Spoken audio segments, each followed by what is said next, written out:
हर हर महादेव दोस्तों, आशा है कि आप कुशल मंगल होंगे और एकदम खुश होंगे। महादेव आपका कल्याण करे। हम आ गए हैं फिर से एक नया अध्याय लेकर महाशिव पुराण में। पिछला अध्याय जो था बहुत ही इंटरेस्टिंग, आपने 18वां अध्याय सुना था। 18वां अध्याय हमने पाठ किया था, जिसमें महादेव बहुत ही अभी वो जा रहे हैं दक्ष के घर, सबको लेकर दक्ष के घर जा रहे हैं, दक्ष प्रजापति के, सती माता को अपना बनाने के लिए। तो चलिए बिना देरी किए हम लोग चलते हैं अगले अध्याय की तरफ। आप चैनल को जरूर सब्सक्राइब कर लीजिए और श्रवण जरूर करिएगा अध्याय का। और कुछ भी समझ में नहीं आ रहा हो या कुछ भी बोलना हो तो कमेंट जरूर करिएगा। हमें जो भी ज्ञान है हम आपके साथ शेयर जरूर करेंगे। तो चलिए बिना देरी के शुरू करते हैं पाठ को। महाशिव पुराण रुद्र संहिता सती खंड के 19वें अध्याय में है शिव का सती के साथ विवाह के समय शंभु की माया से ब्रह्मा का मोहित होना और विष्णु द्वारा शिव तत्व का निरूपण। तो ब्रह्मा जी बोले, हे नारद, इस प्रकार कन्यादान कर दक्ष ने भगवान शंकर को अनेक प्रकार के उपहार दिए और ब्रह्मा को भी बहुत सा धन दिया। उसके बाद लक्ष्मी सहित भगवान विष्णु शंभु के पास जाकर हाथ जोड़कर खड़े होकर ये कहने लगे। विष्णु बोले, हे देवदेव, हे महादेव, हे करुणा सागर, हे प्रभु, हे तात, आप संपूर्ण जगत के पिता हैं और ये सती अखिल संसार की माता हैं। आप दोनों सत्पुरुषों के कल्याण तथा दुष्टों के दमन के लिए सदा लीला पूर्वक अवतार ग्रहण करते हैं, ये सनातन श्रुति है। हे हर, आप चिकने नीले अंजन के समान शोभा वाली सती के साथ उसी प्रकार शोभा पा रहे हैं जैसे मैं उसके विपरीत लक्ष्मी के साथ शोभा पा रहा हूँ। सती नील वर्ण और आप गौर वर्ण है, उसके विपरीत में नील वर्ण और लक्ष्मी गौर वर्ण है। हे शंभु, आप इन सती के साथ रहकर देवताओं की और सज्जन मनुष्य की रक्षा कीजिए, जिससे संसार जनों का सदा कल्याण होता रहे। हे सर्वभूतेश, हे प्रभु, इन सती को देखकर अथवा इनके विषय में सुनकर जो कामना युक्त हो उसका आप वध कीजिए, ये मेरी प्रार्थना है। ब्रह्मा जी बोले, भगवान विष्णु का ये वचन सुनकर सर्वज्ञ परमेश्वर मधुसूदन से हंसकर कहा, ऐसा ही होगा हे मुनीश्वर। उसके बाद विष्णु अपने स्थान पर आकर स्थित हो गए। उन्होंने उत्सव कराया और उस चरित्र को गुप्त ही रखा। तब पश्चात में देवी सती के पास आकर ग्रह सूत्र में वर्णित विधि के अनुसार सारा अग्नि कार्य विधान के साथ विस्तार पूर्वक करने लगा। इसके बाद शिवा और शिव ने प्रसन्न होकर आचार्य द्विजों की आज्ञा से विधि पूर्वक अग्नि की प्रदक्षिणा की। हे द्विज सत्तम, उस समय वहां बड़ा अद्भुत उत्सव मनाया गया और गीत एवं नृत्य के साथ वाद बजाया गया, जो सबके लिए सुखद था। हे तात, उस समय सबको आश्चर्यचकित करने वाला एक अद्भुत चरित्र वहां हुआ, उसे आपसे मैं कह रहा हूँ, आप सुनिए। शिव जी की माया दुर्गेय है। उसने देव, असुर तथा मनुष्य सहित इस चराचर जगत को पूर्ण रूप से मोहित कर रखा है। हे तात, पूर्व काल में मैंने जिन शिव को कपट पूर्वक मुंह में डालना चाहा था, उन्हीं शिव ने अपनी लीला से मुझे मोहित कर लिया। जो दूसरों का अपकार करना चाहता है, निश्चय ही पहले उसी का अपकार हो जाता है। ऐसा समझकर कोई भी व्यक्ति किसी दूसरे का अपकार ना करे। हे मुनि, जिस समय सती अग्नि की प्रदक्षिणा कर रही थी, उस समय उन्होंने दोनों चरण वस्त्र से बाहर निकल आए थे। मैंने उन्हें देख लिया था। हे द्विज, शिव जी की माया से मोहित हुआ मैं काम से व्याप्त चित्त वाला होकर सती के दूसरे अंगों को देखने लगा। मैं जैसे जैसे सती के अंगों को सुखता पूर्वक देख रहा था, वैसे वैसे प्रसन्न हो कामार्थ हो रहा था। हे मुने, इस प्रकार पतिव्रता दक्ष पुत्री को देखकर कामविष्ट मन वाला मैं उनके मुख को देखने का इच्छुक हो गया, किंतु शिव जी के सामने लज्जा के कारण मैं प्रत्यक्ष सती का मुख नहीं देख सका और वे भी लज्जा से युक्त होने के कारण अपना मुख प्रकट नहीं कर रही थी। तब सती का मुख देखने के लिए एक अत्यंत सुंदर उपाय सोचते हुए काम पीड़ित मैंने अग्नि में बहुत सी गीली लकड़ी डालकर घोर धुआं उत्पन्न कर दिया और उस धूम युक्त अग्नि में घृत की थोड़ी थोड़ी आहुति देने लगा। तब गीली लकड़ी के सहयोग से चारों दिशाओं में घोर धुआं फैल गया। इस प्रकार धुआंधिक के होने के फलस्वरूप वेदी के चारों ओर अंधकार ही अंधकार हो गया। तब अनेक प्रकार की लीला करने वाले प्रभु महेश्वर नेत्र भी धूम से व्याकुल हो उठे और उन्हें दोनों हाथों से अपने नेत्रों को बंद कर लिया। तब पश्चात काम से पीड़ित मैंने प्रसन्न मन से वस्त्र हटाकर सती के मुख को देख लिया। हे पुत्र, मैं सती के मुख को बार बार देखने लगा। इस प्रकार अवश होकर मैं इंद्र विकार से युक्त हो गया। अपने को असंयमित देख संसकित हो मैं आश्चर्य से चकित होकर मौन हो गया। भगवान शिव अपनी दिव्य दृष्टि से इसे जानकर क्रोधित होकर कहने लगे। रुद्र बोले, हे पाप, आपने ऐसा कुसंगति कर्म क्यों किया जो कि विवाह में राग पूर्वक मेरी स्त्री का मुख देखा? आप समझते हैं कि शंकर इस कुसंगति कर्म को नहीं जान सकेंगे। हे विदे, इस त्रिलोक में कोई भी बात मुझसे अज्ञात नहीं रह सकती, तो ये बात कैसे छिपी रहेगी? हे मूढ़, जिस प्रकार तिलक के सभी अवयवों में तेल रहता है, उसी प्रकार तीनों लोकों में जो कुछ भी स्थावर जगम पदार्थ है उनमें मैं रहता हूँ। ब्रह्मा जी बोले। तत्पश्चात विष्णु के लिए प्रिय शंकर जी ने मुझसे ये कहकर पूर्व में कहे गए विष्णु के वचन का स्मरण शूल लेकर मुझ ब्रह्मा को मारना चाहा। हे द्विजतम, मुझे मारने के लिए शिव के द्वारा त्रिशूल उठाए जाने पर वहां उपस्थित मरीचि आदि ऋषि हाहाकार करने लगे। उस समय सभी देवता तथा मुनि भयभीत होकर क्रोध से जलते हुए शिव जी की स्तुति करने लगे। देवगण बोले, हे देव, हे महादेव, हे शरणागत वत्सल, हे ईश, आप ब्रह्मा की रक्षा कीजिए। हे महेश्वर, कृपा कीजिए। हे महेश, आप इस संसार के पिता हैं तथा देवी सती जगत की माता कही गई है। हे सूर्य प्रभु विष्णु, ब्रह्मा आदि सभी देवगण आपके दास हैं। आपकी आकृति तथा लीला अद्भुत है। हे प्रभु, आपकी माया भी अद्भुत है। हे ईश्वर, उससे आपकी भक्ति से सभी को मोहित कर लिया है। ब्रह्मा जी बोले। इस प्रकार दुखित देवता तथा मुनि क्रोध में भरे हुए देवादिदेव महादेव की स्तुति करने लगे।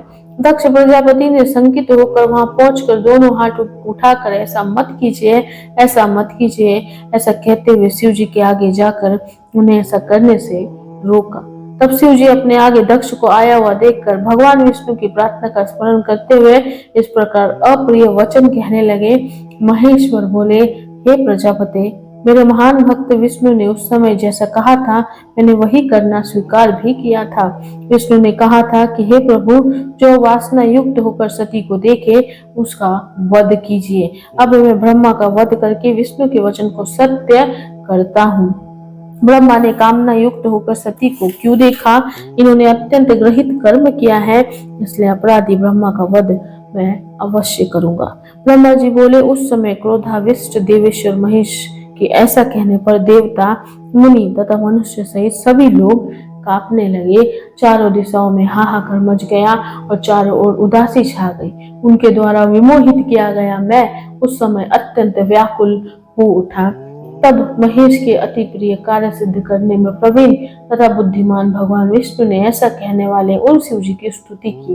अनेक प्रकार के स्तोत्रों से भक्त वत्सल शिव जी की स्तुति कर उन्हें ब्रह्मा का वध करने से रोकते हुए आगे जाकर उन्होंने इस प्रकार कहा। विष्णु जी बोले, हे भूते, आप जगत को उत्पन्न करने वाले प्रभु इन ब्रह्मा का वध ना करे। ये आपकी शरण में आए हैं और आप शरण में आए हुए लोगों से स्नेह करने वाले हैं।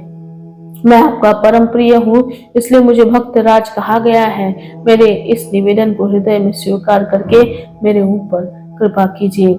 इसके अतिरिक्त हे नाथ, हे युग, मेरी दूसरी प्रार्थना भी सुनिए और हे महेश्वर, मेरे ऊपर कृपा करके उसे मानिए। हे शंभु, ये चतुरानंद ब्रह्मा प्रजा की सृष्टि करने के लिए उत्पन्न हुए हैं। इनके मारे जाने पर प्रजा की सृष्टि करने वाला कोई दूसरा नहीं है। हे नाथ, हे शिव स्वरूप, आपकी आज्ञा से ही हम तीनों देवता सृष्टि, स्थिति और संहार का कार्य बार बार करेंगे। हे शंभु, उनका वध कर देने पर आपका कार्य कौन संपन्न करेगा? इसीलिए हे लयकर्ता विभो, आप इन सृष्टिकर्ता का वध ना करें। हे विभो, इन्होंने ही आपकी भार्या होने के लिए शिवा को दक्ष कन्या सती के रूप में सत्य प्रत्न से अवतरित किया है। ब्रह्मा जी बोले, हे नारद, विष्णु के द्वारा की गई इस प्रार्थना को सुनकर दृढ़ शंकर जी वहां उपस्थित सभी लोगों को सुनाते हुए भगवान विष्णु से इस प्रकार कहने लगे। महेश बोले, हे देव देव, हे रमेश, हे विष्णु, हे मेरे प्राण प्रिय, हे तात, मुझको इसका वध करने से मत रोकिए, क्योंकि ये दुष्ट है। आपकी पूर्व प्रार्थना को जैसे मैंने स्वीकार किया था उसे पूर्ण करूंगा। इस महापापी तथा चतुर्मुख ब्रह्मा का वध मैं अवश्य करूंगा। मैं स्वयं ही सभी चराचर प्रजाओं की सृष्टि करूंगा अथवा अपने तेज से किसी दूसरे सृष्टिकर्ता को उत्पन्न करूंगा। मैं अपनी की गई प्रतिज्ञा को पूरा करते हुए इस ब्रह्मा का वध करके अन्य सृष्टिकर्ता को उत्पन्न करूंगा। अतः हे लक्ष्मीपते, इसका वध करने से मुझे मत रोकिए। ब्रह्मा जी बोले, शिव का ये वचन सुनकर मंद मंद मुस्कुराते हुए, ऐसा मत कीजिए। इस प्रकार बोलते हुए भगवान विष्णु पुनः कहने लगे। अचित बोले, हे प्रभु, प्रतिज्ञा की पूर्ति तो दूसरे पुरुष में की जाती है। हे विनाश की ईश, आप स्वयं विचार करें, वो अपने ऊपर नहीं की जाती। हे शंभु, हम तीनों देवता आपकी ही आत्मा है, दूसरे नहीं। हम लोग एक रूप है, भिन्न नहीं है। इस बात को आप यथार्थ रूप से विचार कीजिए। तब अपने अत्यंत प्रिय विष्णु का वे वचन सुनकर शिव जी अपनी स्थिति स्पष्ट करते हुए उनसे कहने लगे। शंभु बोले, हे विष्णु, हे संपूर्ण भक्तों की ब्रह्मा किस प्रकार मेरी आत्मा हो सकते हैं, क्योंकि ये तो प्रत्यक्ष रूप से आगे बैठे हुए मुझसे भिन्न दिखाई दे रहे हैं। ब्रह्मा जी बोले, जब सबके आगे महेश्वर ने ऐसा कहा, तब उन महादेव को संतुष्ट करते हुए विष्णु जी कहने लगे। विष्णु बोले, हे सदाशिव, न ब्रह्मा आपसे भिन्न हो, ना तो आप ही उनसे भिन्न हैं। हे परमेश्वर, ना मैं ही आपसे भिन्न हूँ, ना तो आप ही मुझसे भिन्न हैं। हे सर्वज्ञ, हे परमेश्वर, हे सदाशिव, आप सब कुछ जानते हैं, किंतु आप मेरे मुख से सारी बात सभी लोगों को सुनवाना चाहते हैं। हे ईश, मैं आपकी आज्ञा से शिव तत्व का वर्णन कर रहा हूँ। समस्त देवता, मुनिगण तथा अन्य लोग अपने मन को एकाग्र करके सुने। हम तीनों देवता प्रधान, अप्रधान तथा अभाग रूप वाले और ज्योतिर्मय स्वरूप आप परमेश्वर के ही अंश हैं। हम कौन है, मैं कौन हूँ और ब्रह्मा कौन है, आप परमात्मा के ही ये तीन अंश हैं, जो सृष्टि, पालन और संहार करने के कारण एक दूसरे से भिन्न प्रतीत होते हैं। आप स्वयं अपने स्वरूप का चिंतन कीजिए। आपने अपनी लीला से ही शरीर धारण किया है। आप एक सगुण ब्रह्मा है और हम ब्रह्मा, विष्णु तथा रुद्र तीनों आपके ही अंश है। हे हर, जैसे मस्तक, ग्रीवा आदि के भेद से एक ही शरीर के भिन्न भिन्न अवयव होते हैं, उसी प्रकार हम तीनों उन्हीं आप परमेश्वर के अंग हैं, जो ज्योतिर्मय आकार स्वरूप स्वयं ही अपना धाम, पुराण, कूटस्थ, अव्यक्त, अनंत रूप वाला, नित्य तथा दीर्घ आदि विशेष गुणों से रहित ब्रह्मा है। वो आप शिव ही है, आप ही सब कुछ प्रकट हुआ है। ब्रह्मा जी बोले, हे मुनीश्वर, तत्पश्चात उनकी ये बात सुनकर महादेव जी अत्यंत प्रसन्न हो गए और उन्होंने मेरा वध नहीं किया। इस प्रकार से शिव महापुराण के अंतर्गत द्वितीय रुद्र संहिता द्वितीय सती खंड में सती विवाह और शिव लीला वर्णन नामक 19वां अध्याय पूर्ण हुआ। हर हर महादेव। तो दोस्तों, आपने 19वें अध्याय में देखा कि कैसे विवाह हो रहा है महादेव का और माता सती का, लेकिन ब्रह्मा जी जो है महादेव, देखिए लीला जो है ये महादेव की ही माया है सब, और सब उनकी माया में आ जाते हैं। तो ब्रह्मा जी भी माया में आकर वो थोड़े से, इसीलिए ब्रह्मा जी बार बार क्या होता है ना, ब्रह्मा जी क्रिएटर बनाया गया है, ब्रह्मा जी सृष्टि रचयिता है, लेकिन वो हमेशा अपनी सीमाओं को भूल जाते थे और उनका व्यक्तिमत्व ऐसा था कि वो अपने रूल से थोड़ा आगे चले जाते थे, आचरण को भूल जाते थे, और फिर उनके मन में थोड़ी सी क्यूरियोसिटी हो गई कि उन्हें माता जो सती है उनका मुख देखना था। तो उन्होंने कुछ प्रयत्न किया माता सती का मुख देखने के लिए, जिसकी वजह से महादेव जो है अत्यंत क्रोधित हो गए कि तुमने ऐसा कैसे किया, क्योंकि वो जो था उन्होंने एक कुदृष्टि डाली थी माता पे। उसलिए वो उनका वध करने के लिए महादेव अभी सज्ज हो गए थे, लेकिन सबने जो है उनके सामने हाथ जोड़े, विष्णु जी ने उन्हें बताया और सबने उन्हें रोका, और फिर जो है महादेव ने ब्रह्मा जी को क्षमा कर दिया। ये था 19वां अध्याय, और अब हम मिलेंगे अगले अध्याय में। 20वें अध्याय में क्या कहता है देखेंगे, और आप श्रवण जरूर कर दीजिए। और ये अध्याय में अगर आपको कुछ भी समझ नहीं आया तो कमेंट जरूर करिएगा। कुछ भी आप कुछ भी लगे जो सब मुझे बताना चाहिए, हमें बोलना चाहिए, हमसे बात करनी चाहिए, आप कर सकते हैं। कमेंट जरूर करिएगा, हम पर्सनली रिप्लाई देने की पूरी कोशिश करेंगे। हर हर महादेव। अगले एपिसोड में मिलेंगे नए अध्याय के साथ, तब तक खुश रहिए और ऐसे ही हंसते रहिए। हर हर महादेव।